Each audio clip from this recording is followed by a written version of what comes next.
So what we have here, some of you might know what it is, but for those of you that don't, this is the millipede. And obviously millipede would suggest that it has 1,000 legs. Now I don't know if I've ever found one that has 1,000 legs. I've never actually counted, but they definitely have a lot of legs, and if you have a look at them you can actually see the sort of electrical current floating through the guy's body. So that they have 4 legs per segment, so I mean if you go and you count all those segments you'll come up with the right number, but as in 1,000 legs, I think that's a bit far-fetched. But yeah, just to go back to how they do walk, I mean if you look at those legs, they're just wonderful. It's one of the greatest sensations to feel walking across your hands. And when I'm out on safari, this is one of my favorite things to do with guests from all over the world, is to let them hold one of these. I'm fascinated by them, and I love this time of year because they're always out and about and you find them crossing the road. Essentially they're harmless for us, you know, towards us. They can't bite you, they can't sting you. They do, however, secrete a black substance out the back. I mean, politely put, you know, it's just poo, but that is a little bit poisonous, and it's been likened to the sort of a very, very mild effect similar to cyanide. But as far as it being harmful, not at all.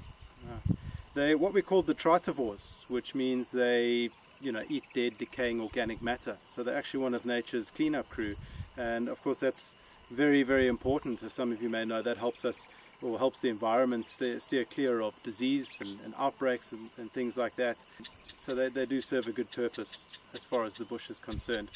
Otherwise they're just a lot of fun to look at, they're a lot of fun to hold, and as far as holding animals out here in African wilderness goes, this is the only animal that I see fit holding. I mean, you can see if you do it correctly, they don't feel stressed at all, they don't really even know what's going on. I don't think there's a huge amount of intelligence here over instinct, and so if you just give him a track to carry on walking along, he will.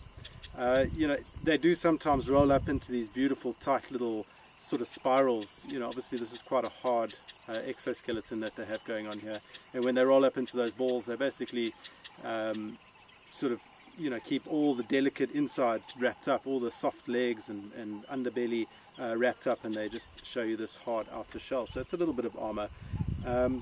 In South Africa we lovingly refer to these guys as shongololo, as a shongololo, which is, you know, such a great word to hear people with American and English accents say. It's even a great word to hear South Africans say, but that's what we lovingly refer to them as. And I mean, I can remember being a kid, even in Joburg, coming across these guys rolled up in the garden. So they've always been a part, and they should be a part of just about any South African child's childhood.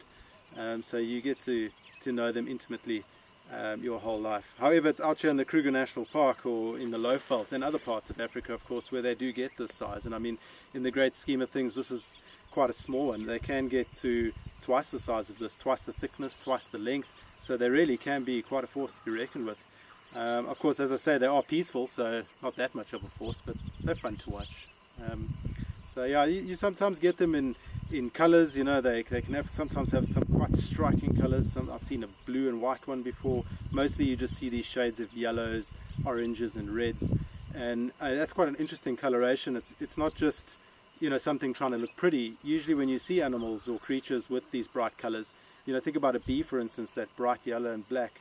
That's usually a warning sign, and us as humans, it still is, well, for most of us at least, it still is instinctually within us to fear things like that. You know, you don't want to touch something that's brightly colored like that, and for good reason. Your instinct, your nature is telling you not to mess with that creature.